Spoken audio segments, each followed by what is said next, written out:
The night sky over Veronis 7 glowed with twin moons, casting silver light over narrow metal streets. The air smelled of oil, smoke, and alien spice. And a single human, Eli Carter, ran for his life. His boots slammed against the steel floor. His breath sharp and fast. Behind him the sound of heavy boots echoed. Louder with every second. Eli had made a big mistake. He had borrowed credits from the wrong people. He only wanted to fix a broken shuttle, to earn enough to go back to Earth. But the shuttle exploded during a test flight, leaving him with nothing except a massive debt. The collectors wanted payment, and they wanted it now. "Human, stop!" One of the collectors roared. Their voice was deep and metallic. Eli turned his head and saw 3 reptilian aliens with dark red armor running after him. Each was bigger than him by 2 heads, with tails swinging behind them. Their glowing eyes shone with hunger. Hunger for money or maybe blood. Eli's heart pounded. He knew the streets, but not well enough. Every turn looked the same, gray. Cold and dangerous. He needed a place to hide. Somewhere they wouldn't look. He ducked into a narrow side path filled with steam and pipes. His breath fogged in the air. He pressed his back against a wall, trying to be silent. The thugs passed by the mouth of the alley, talking to each other in low growls. "He can't hide forever," one said. "Humans smell like fear," another hissed. Eli closed his eyes, holding his breath. Then he heard something behind him, a loud clank. He turned and saw a door marked with glowing letters in alien script. He couldn't read it, but he smelled soap and clean cloth from inside. He pushed the door open just enough to peek inside. It was a laundry hall, bright and filled with large steam machines. Dozens of strange clothes hung on racks, armored chest plates, combat suits, and silk-like robes in gold and violet. The air was warm and wet, and he could hear voices. Female voices. Then he saw them. A group of tall, muscular alien women, their skin different shades of silver and blue, each one strong like a soldier. They laughed and talked while folding heavy battle uniforms, their shoulders broad, their arms powerful, yet their eyes soft with calm discipline. They wore minimal armor even while working, showing tribal tattoos across their arms and backs. Eli froze. His heart skipped a beat. He had seen them before in the markets.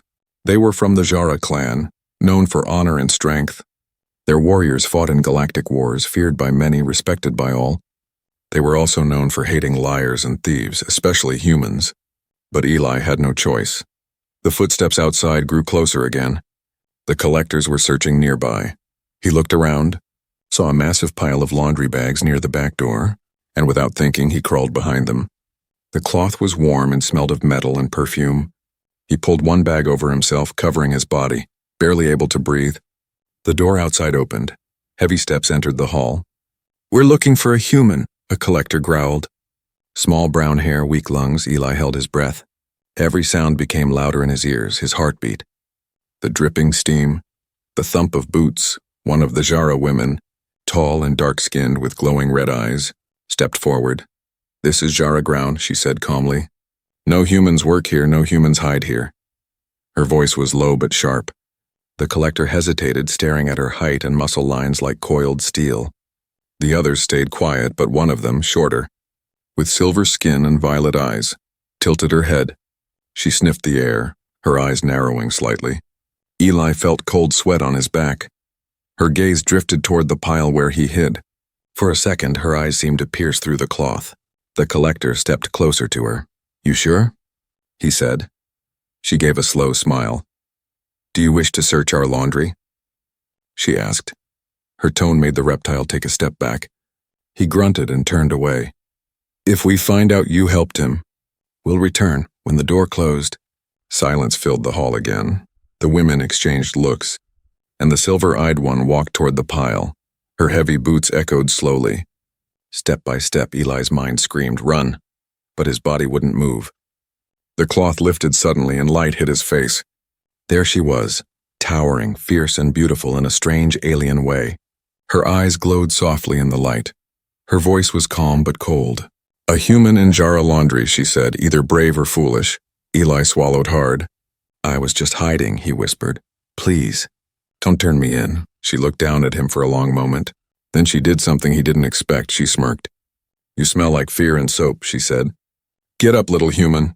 Before Eli could answer, another voice shouted from the hall, deeper and older. "Kalira!" "What is that noise?" The silver-eyed alien turned her head, her expression changing instantly. She grabbed Eli by the collar and hissed, "Quiet, if you value your life." The sound of footsteps grew closer, heavier, more commanding. Eli's heart raced again. He realized he had escaped one danger, only to walk into another, and in that moment, hidden inside alien laundry, under the gaze of a warrior he didn't understand, Eli Carter's life was about to change forever. The door to the laundry hall slid open with a low hiss.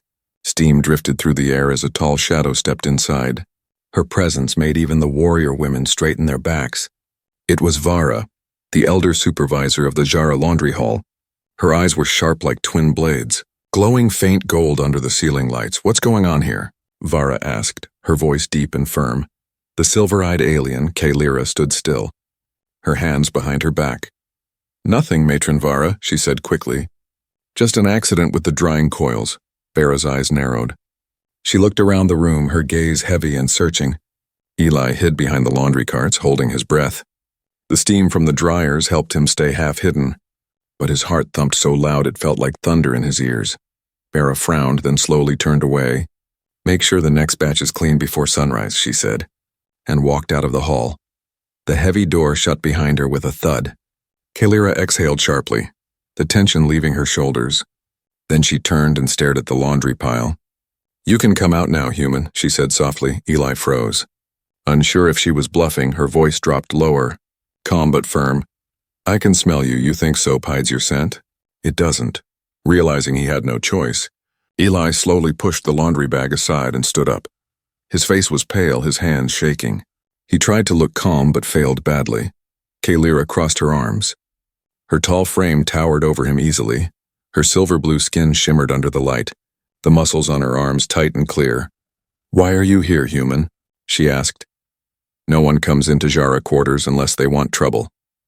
Eli swallowed. I didn't mean to. I was running from the collectors. I didn't know this was your place." "Collectors?" she repeated, raising an eyebrow. "Those red-scaled lizards outside?" He nodded. "They're after me because of debt. I only needed time to hide. I'll leave, I swear." Kaylira studied him for a long moment. Her eyes moved from his tired face to the grease on his hands, the small scars of a worker. "You're a mechanic," she said, not as a question but as a statement. Eli blinked, surprised. How did you know?" She pointed to his fingertips.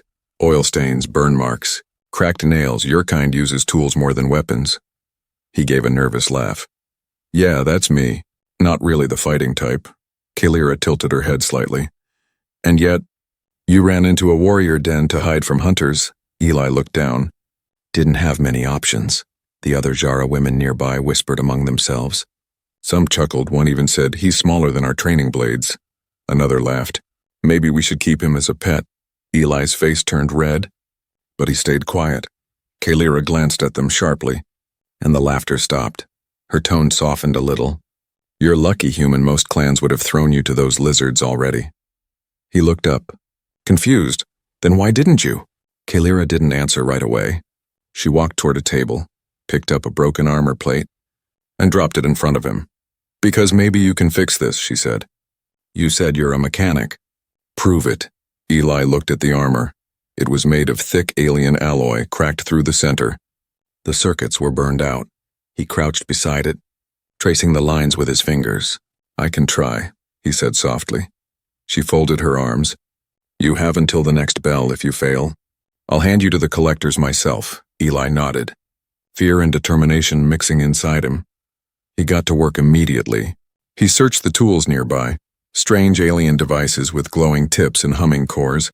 Still, he used them carefully, understanding their design faster than Kaylira expected. Sparks flew, smoke curled up, and his hands moved faster with every second. Kaylira watched in silence. Her red eyes glowed faintly as she studied his movements. This small, fragile creature worked with focus, sweat running down his neck. But he didn't give up. After nearly an hour, the armor plate pulsed with blue light. The crack sealed itself as the energy core reconnected. Eli stepped back, breathing hard. "Try it now," he said, wiping his hands. Kaylira pressed her palm against the armor. It powered up, glowing softly with stable energy. Her brows lifted. "You actually fixed it," she murmured. Eli smiled nervously. Told you I'm good with machines for the first time. Kalira gave a small laugh, a short, surprised sound. You might be more useful than you look, human, she said. Maybe you're not just a coward after all. But before he could respond, a sharp metallic knock echoed at the front door. The entire hall went silent. Kalira's head turned toward the sound. Her expression changed instantly. Her voice dropped low. Stay quiet. Don't move. The other warriors looked uneasy. One whispered, they're back. The pounding grew louder, and a deep voice shouted from outside, Jara! We know the human is here. Step aside! Eli's blood turned cold. He looked at Kalira, panic in his eyes. She met his gaze calmly. Do not speak, she whispered. Her eyes hard and sharp again, then she stepped toward the door, each footstep echoing with power. Her muscles tensed, and her voice turned into steel. If they want him, she said under her breath, they'll have to go through me first, and with that, Kalira opened the door to face the danger waiting outside, the steam swirling behind her like a rising storm. The door slid open with a hiss, revealing 3 reptilian debt collectors standing outside. Their scaled bodies glistened under the hall lights, and their red armor shone like blood. The leader, a tall one with jagged horns and yellow eyes, sneered when he saw Kalira. So, this is the famous Jara laundry hall, he growled. We're looking for a human male, short, brown hair, fragile bones, you've seen him. Kalira's eyes glowed faintly red. She stood still, calm as stone, towering above them. A human? She repeated slowly. Her voice was sharp but smooth. You think one would dare step into Jara ground? The reptile smirked. We have reason to believe he ran this way. Our scanners picked up human DNA near this district. Kalira's lips curved slightly. Not into a smile, but something colder. Then your scanners are broken, she said. You're wasting your time. The collectors exchanged uneasy glances. The leader's tail flicked behind him, his eyes narrowing. If you're lying to us, warrior. We'll return with more men. Kalira leaned forward slightly, her voice dropping low. Then bring them. But remember, no one who threatens Jara soil leaves alive. Her tone carried power. Calm but heavy with promise, the collectors took a step back, realizing she meant every word. The leader grunted, his pride stung. Fine. But if we find out later, Kalira cut him off. You won't. And slammed the door shut. The heavy sound echoed through the hall. Eli, still hiding behind the laundry carts, let out a shaky breath. His heart was racing. He had expected to be dragged out and beaten, but instead this alien warrior had just lied for him, risked herself for a stranger. Kalira turned toward him slowly, her eyes locked on his, her expression unreadable. You owe me. Human, she said simply. And I collect debts. Too. Eli stood up nervously. I don't even know how to thank you. She waved a hand. Don't thank me, you're not safe yet. The matron will sense an outsider soon.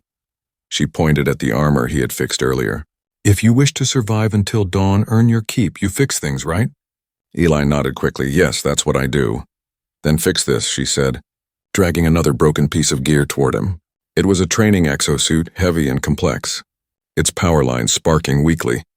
If the matron sees it dead again, she'll ask questions. Eli crouched beside it, the alien metal still warm from earlier battles. I'll do my best, he said softly. Kalira stood guard near the door, listening to the sounds outside. Her clan sisters whispered to each other from the shadows, curious about this small, strange creature their warrior had chosen to protect. He's small but clever, one murmured, or lucky, another said. Kalira never protects outsiders, whispered a third. Eli worked quickly, his fingers moving with precision. Sparks flashed, circuits hummed. He used alien tools like they were extensions of his hands. Kalira glanced back, watching his concentration. His movements were steady, confident. There was no fear in his work, only focus. You're not like most humans, she said quietly. He looked up for a moment. You've met others? Her expression darkened slightly. Only prisoners or traitors who cheat. They usually cry when threatened. You fix machines instead. Eli gave a faint smile. Machines don't lie. That's why I like them. Kalira almost smiled back but quickly turned her head away. Pretending to check the door, minutes passed. The hum of the exosuit changed to a steady rhythm. The lights flickered to life. Eli stood, wiping sweat from his forehead. There, it should work now. Kalira pressed a switch, and the armor plates shifted, locking together perfectly. Energy flowed through the lines, stable and smooth. Her eyes widened just a little. "You did it," she said softly. "I told you," he replied with a tired grin. "I'm better with machines than people." Kalira stepped closer, her tall shadow covering him, her gaze softened. "Then maybe you'll survive this night after all." Before Eli could answer, a loud metallic hum filled the room. The air shimmered slightly.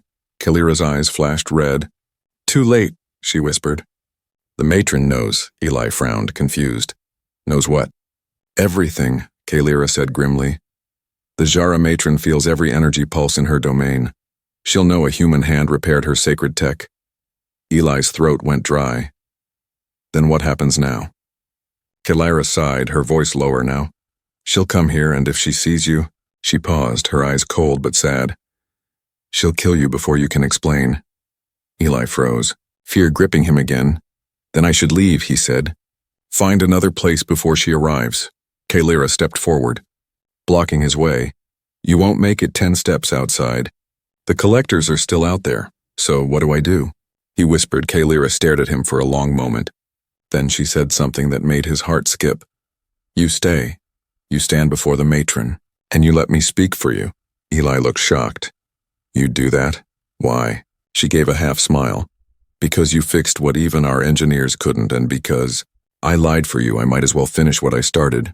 A deep voice echoed through the halls, vibrating the walls like thunder. "Kalira."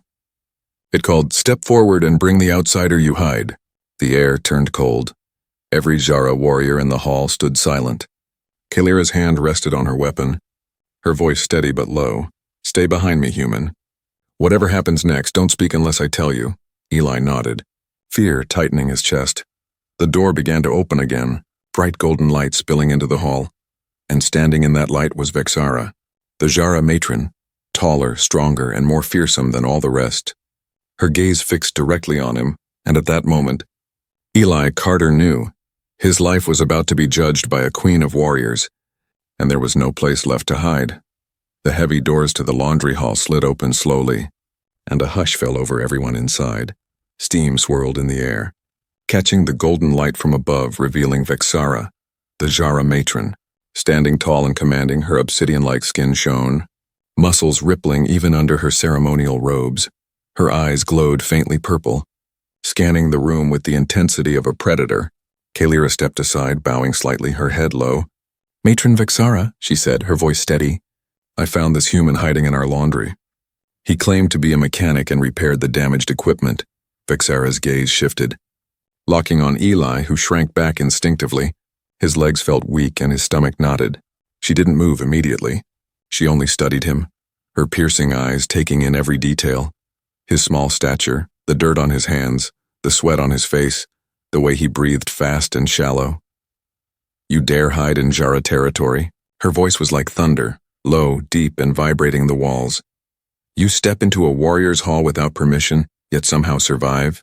Eli swallowed hard, his words caught in his throat. I didn't know where else to go. I was being chased by debt collectors," he stammered. "Please, I mean no harm." Vexara's eyes narrowed further. She sniffed the air, sensing truth and fear mixed together. Then her gaze shifted to Kalira. "You allowed him to stay?" Kalira nodded, standing straighter. "He repaired the broken equipment, matron. He is skilled with machines." The matron let out a low hum like distant thunder rolling over mountains. "Machines can be fixed, Kalira. Lives cannot," she said, turning her focus back to Eli. "Yet he stands before me. Human, tell me, why should I not cast you out to those hunters waiting outside? Or worse, hand you to the collectors for your insolence?" Eli's hands shook as he tried to steady his voice. I can help your clan, matron. I know machines, tools, technology. I can fix what is broken. Please, I only ask a chance." Vexara's expression didn't change, but her eyes flickered with interest. She stepped closer, and Eli could feel the weight of her presence like gravity. "You speak boldly for one so small. Many of your kind run, hide, and beg. Yet you stand," she said, "and yet, words alone do not save lives." Kalira's hand hovered near her weapon, tense but controlled, watching every twitch in Vexara's posture. Vexara turned and pointed at a massive object in the corner of the hall, covered with a thick cloth. "This is the ancient war relic, the last of its kind. Left from battles hundreds of cycles ago, its systems have been dead for decades. And our engineers failed to restore it, she said, her voice like iron. If you fail to fix this, human, you will not leave this hall alive. You will be the warning to your kind. Eli's heart skipped a beat. His legs felt weak, but determination sparked inside him. I will try, matron, he said. His voice barely above a whisper, but firm. Vexara stepped closer, her shadow falling over him like a dark cloud. Try is not enough. You will succeed, she said, her words carrying a strange, undeniable power. Or you will die. Kalira, observe him. Report every move he makes. If he falters, I will decide his fate immediately. Kalira nodded silently, stepping behind Eli. Her arms crossed, but her eyes softening slightly. Understood, matron. Eli approached the covered relic, lifting the cloth slowly, revealing a hulking machine of alien design. Its surface was cracked, wires frayed, and some panels burned. The energy cores were dim, flickering weakly. This looks impossible, he whispered, more to himself than anyone else. Vexara's gaze was unyielding. Nothing is impossible if you have the skill or the courage to try, she said, her voice echoing in the hall. He knelt before the relic, inspecting every crack, every line of burned circuitry. His fingers traced the intricate patterns, and he began organizing tools from the nearby table. Strange alien instruments hummed faintly in his hands, but Eli quickly adapted, understanding the alien design through instinct and experience. Sparks flew, smoke curled upward, and the relic's lights flickered as he worked. The women of the Jara clan gathered silently around, watching, whispering occasionally, some curious, some skeptical, some even skeptical of the small human's chances. Hours passed. Eli's hands grew sore. His mind raced to decode circuits, repair damaged panels, and stabilize the energy cores. Sweat dripped down his face, but he didn't stop, every motion precise, every decision critical. Finally, the main core hummed to life, blue energy flowing steadily through the machine. The relic vibrated softly, lights glowing steadily. Stable and alive once again, Eli leaned back, exhausted. Wiping his forehead, Vexara stepped forward, her purple eyes glowing faintly in approval. She raised her hand to the hall, and the clan members stepped back silently. He has succeeded, she said, her voice calm but absolute. This human has earned a place among the Jara, at least for now. Observe him, Kalira. Let his courage be noted. Eli exhaled deeply, his chest rising and falling, relief and disbelief mixed inside him. I did it, he whispered. Barely able to believe it himself, Kalira looked at him, her eyes showing a hint of respect and just a tiny, almost imperceptible smile. Not bad, human, she said quietly. Not bad at all. But even as he stood, proud and trembling, the sound of a low growl echoed outside, warning him that his trials were far from over. Eli Carter had barely caught his breath, his hands still smudged with grease and soot, when the doors of the Jara hall slammed shut behind Matron Vexara. The echoes of her approval still hung in the air, but the tension hadn't faded. In fact, it grew heavier. The warriors didn't cheer. They didn't clap, they only watched him. Silent and curious, Kalira stood close, arms folded, eyes sharp. You did well, she said quietly. But that was just survival. Eli blinked, confused. What do you mean? Before she could answer, one of the Jara sisters, taller than Kalira, with deep violet skin and 2 long braids, stepped forward. Her name was Thazra, known as the strongest in the clan. Her voice was bold, almost amused. You fixed a relic, human. Impressive, she said, but even tools can obey. Let's see if you've got a spine. Eli looked from Kalira to Thazra. Unsure, I'm not here to fight, he said, trying to keep his voice calm. Thazra smirked. You're in Jara territory now, we don't keep weak things. Not even pets, Kalira stepped forward, her voice firm. That's enough, Thazra. He's not our enemy, but Thazra didn't back down. She pointed toward the arena pit just beyond the laundry hall. An open space with metal floors, training weapons lining the walls. Then let's test his worth properly, she said. No death, just a challenge. The matron's voice rang out from a nearby corridor. Let the human decide. Eli turned and saw Vexara standing in the shadowed archway, her arms behind her back. She gave a slow nod.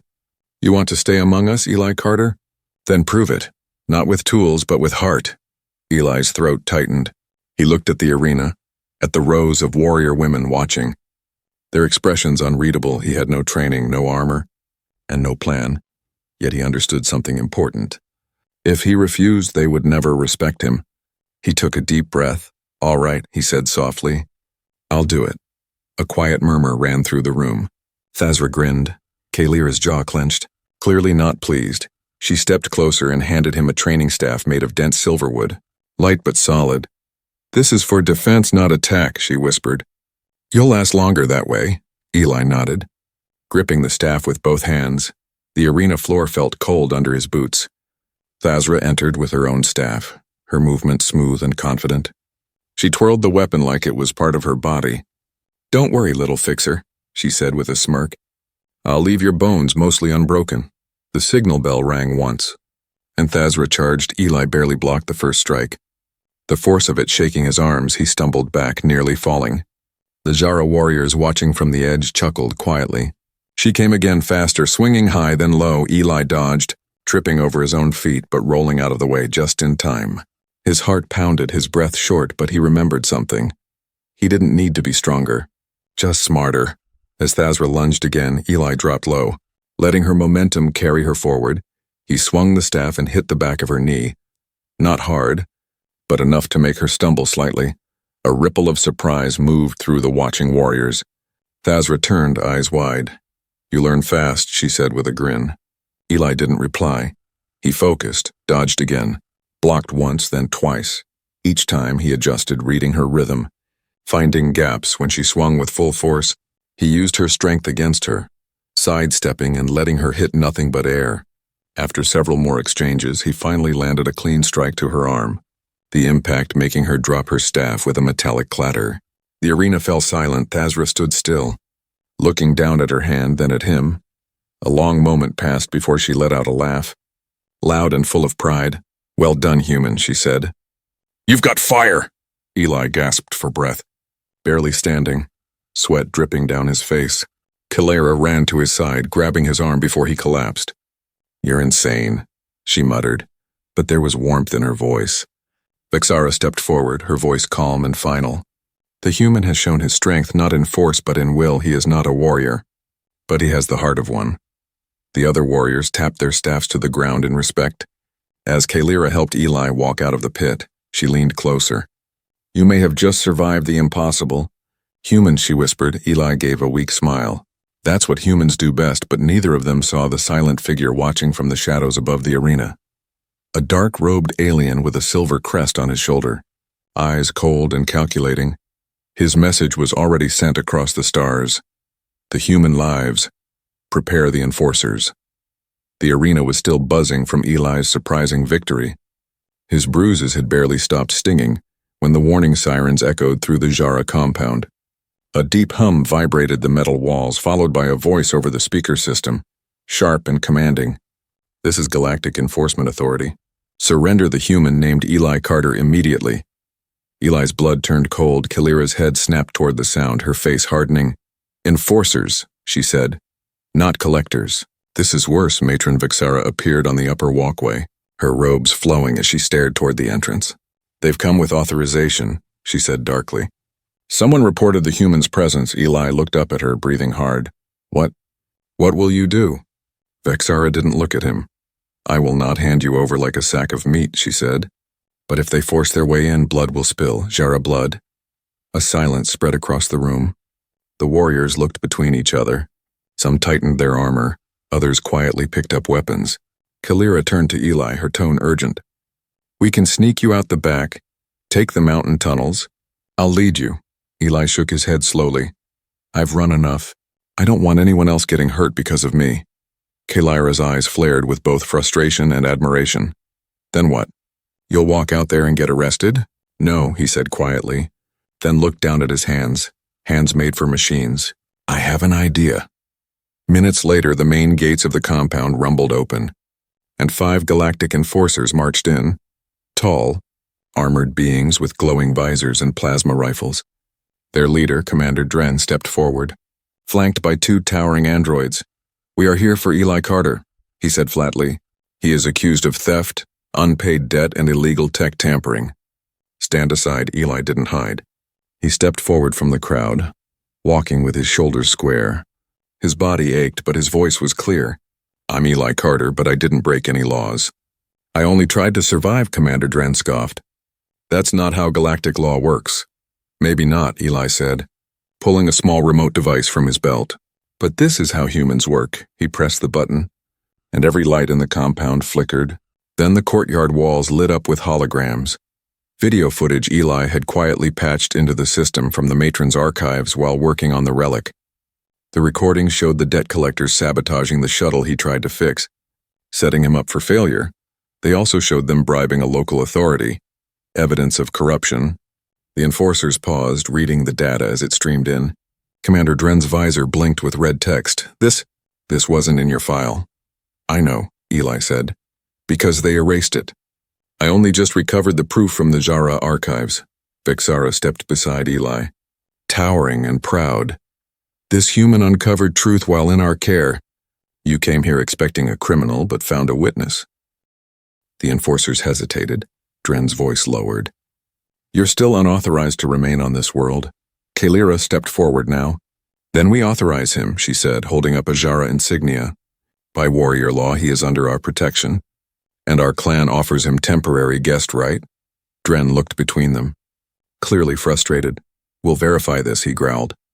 But if any of this is false, you'll answer to us, Vexara said calmly. The enforcers turned, leaving without violence, tension still thick in the air. The heavy gates closed behind them. The Jara warriors slowly lowered their weapons, and a deep breath of relief filled the hall. Eli stood still, the remote still in his hand.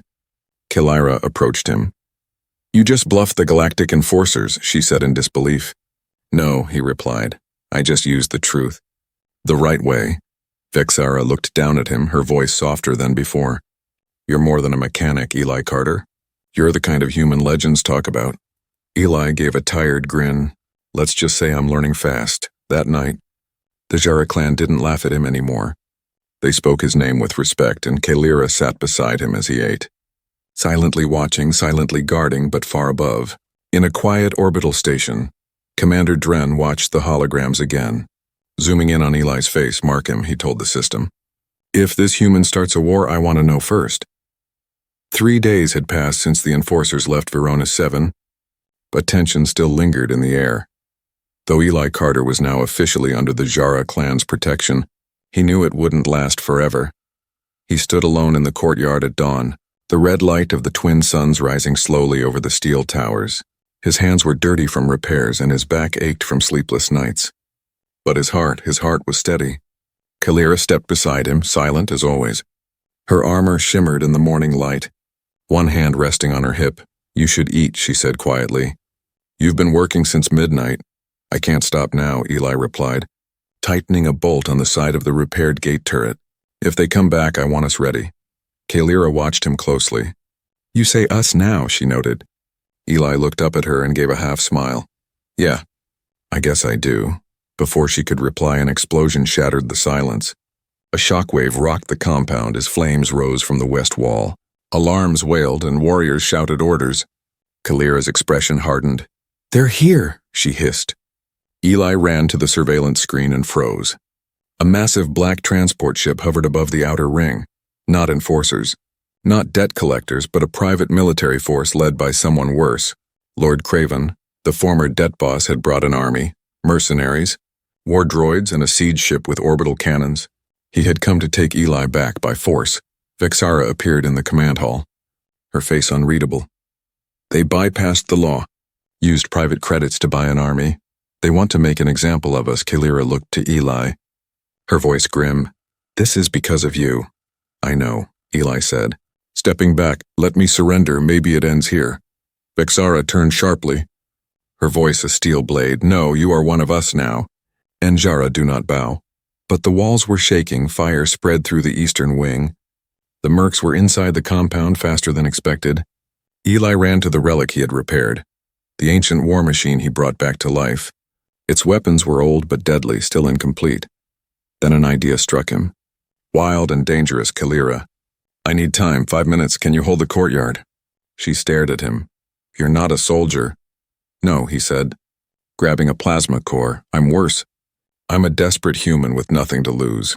She nodded once, then ran out with the warriors. Her voice roaring above the chaos, Eli climbed into the relic, overriding the security system he once repaired. The machine came to life with a shuddering growl. Blue energy surged through its joints, ancient weapons humming with power. He linked the relic's core to the targeting system and aimed at the sky. Lord Cravon's ship hovered low, preparing to drop more soldiers. Come on. Old girl, Eli whispered to the machine. One last job. The relic's chest lit up, plasma coils spinning fast. Eli rerouted the final energy burst directly to the cannon, ignoring safety warnings. His hand shook as he slammed the trigger. A massive beam of light erupted upward, slicing through the sky like a blade. It struck Cravon's ship dead center, splitting it apart mid-air. The shockwave knocked out the surrounding mercs, their machines falling like stones. The battlefield fell silent. Then cheers broke out across the compound. Kalira turned and saw the relic steaming, smoke rising from its joints. Inside, Eli slumped forward. Breathing hard, barely conscious, Kalira climbed into the relic's cockpit and pulled him out. Her hands gripped his shoulders, shaking him. You idiot, she whispered. You were supposed to stay alive, I did, Eli murmured, his eyes barely open. Just barely. Vexara stood before the remaining clan, her voice strong and proud. This human stood against an army not with muscle but with mind. He is not Jara by blood but by spirit, and no one will ever take him from us again. That evening, as the twin suns set, the Jara clan gathered in the courtyard.